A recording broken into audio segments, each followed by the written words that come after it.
Para sa nagsasabi na labas lang ako ng labas ng product pero hindi ko daw pinag-aaralan at pinag-iisipan mabuti at hindi ko raw alam ang mga ingredients na meron ng ating Rosmar Cagayaco Premium Tinted Sunscreen, ibigay mo sa akin ang 10 minutes ng buhay mo. Meron nga itong PEG 100 stearate na nag-a-act as emollient, meaning nagsusoften ang skin natin, and also nag-a-act as emulsifier na nagpe-prevent ng separation ng water and oil. And it also enhance or soften our skin, plus nagre-retain po siya ng water retention sa atin. Kaya nga, di ba sabi ko sa inyo, napaka-moisturizing ng ating Rosmar Cagayaco Premium Tinted Sunscreen. And meron din po itong glyceryl stearate na great moisturizing properties na itinatrap po sa ating skin ang moisture to prevent dehydration and damage ng ating skin. Plus, meron din itong octocrylene na common chemical sunscreen ingredients na nakakapagtulong sa ating skin para ma-prevent ang sunburn and premature aging ng skin.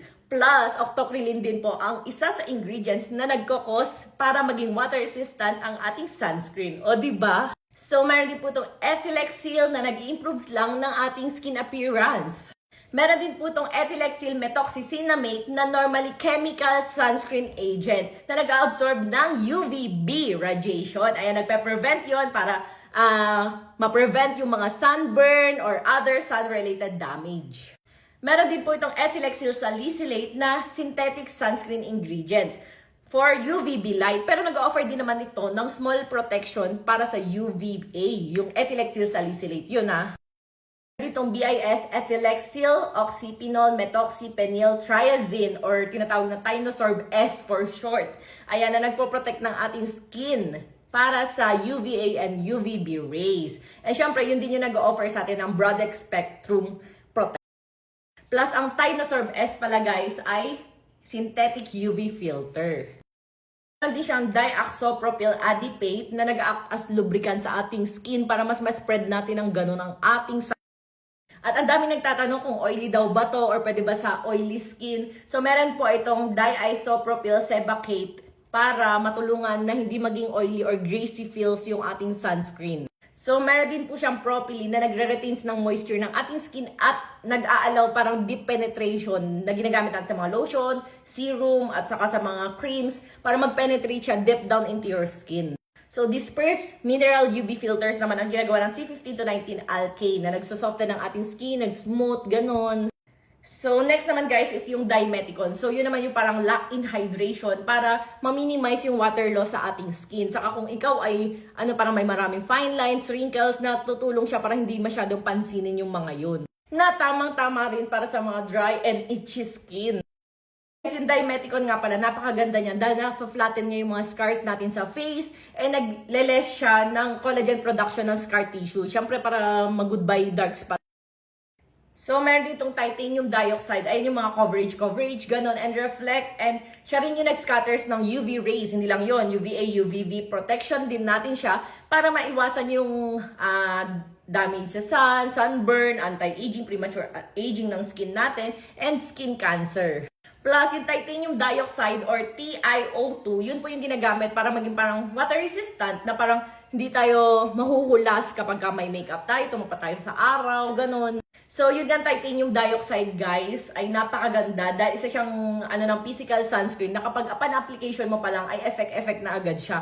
Unlike yung mga chemical sunscreen ingredients na kailangan pa ng time to activate. Plus, non-comedogenic pa kaya hindi siya nakaka-clog ng pores na nakaka-cause ng pimples. Isa yung titanium dioxide sa nagkakos nun. Isa pa dun guys, yung alumina na tinatawag natin na may non-comedogenic properties din or low comedogenic properties na yun nga parang prevent acne na hindi siya nakaka-clog ng pores na nakaka-cause ng pimples. So meron din siyang meticone na ingredients guys na no signs of cancer, allergies, immunotoxicity development or yung reproductive toxicity. So meaning to say, safe naman siya sa mga preggy kagaya ko kaya ginagamit ko talaga ang sunscreen na to. Meron din siyang hydroxyethyl acrylate, yung product stability lang naman yung nagagawa halos noon. Meron din siyang sodium acryloid dimethyl taurate na non-comedogenic property this. Siyempre, hindi rin nakaka-clog ng pores. Tas sabi rin ng CIR or ng sabi ng CIR or ng Cosmetic Ingredients Review, safe naman daw gamitin ang ingredients na to. Meron din siyang CI 77491, red iron oxide considered halal. Plus, yun nga palang CI 77491 is considered safe din po sa ating skin.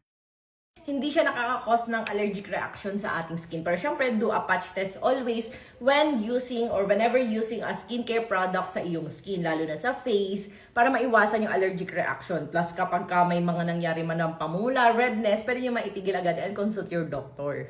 And ayan, second to the last ay yung phenoxyethanol. Yun naman yung ginagamit natin as preservatives para mas tumagal yung ating produkto or yung ating Rosmar Cagayan Premium Tinted Sunscreen at maiwasan ang bacterial growth. Plus, syempre, nakalagay dyan may fragrance din po ito. Pero saktuhan lang naman yung fragrance niya, guys. Hindi po ito yung sobrang tapang ng fragrance na masakit sa ilong. Pero nilagyan ko to ng scent kasi marami talaga mga tao na gusto sa Rosmar product ay mabango. Pero saktuhan lang po yung amoy nito. So, tingnan nyo guys yung coverage na kaya niyang ibigay dahil sa titanium oxide niya.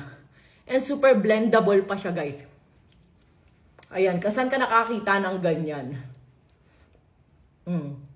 Diba? Para siyang literal na may coverage and napaka-moisturizing. May lock-in hydration pa. So, ayan, hintayin mo lang siyang matuyo. And pag nag-set na siya sa face mo or sa skin mo, okay na okay na. Plus, kahit igano mo siya sa may parting mata, hindi po siya nakakairita or mahapde. Di ba may mga sunscreen kayo na try na ganon, hindi naglilibag, hindi po siya nagbubuo-buo. So, ganyan siya. And kapag natuyo siya, ayan, dahil very moisturizing po ang ating sunscreen na to, intayin lang natin matuyo. Bigyan nyo lang ako ng konting minuto. Ayan. And pwede nga pala siya sa mga 12 years old pataas, buntis at lactating. Pero may kakilala ako, mas bagets doon, gumagamit nito. Diba, para ako naka-foundation. Parang foundation finish ang effect niya. So, pwede nga pala to for face and body. Plus, meron siyang SPF 70 PA++++. Meaning to say, UVA and UVB protection na siya. Broad spectrum pa. So, ano pang hinihintay nyo? 299 pesos lang, SPF 70 PA++++.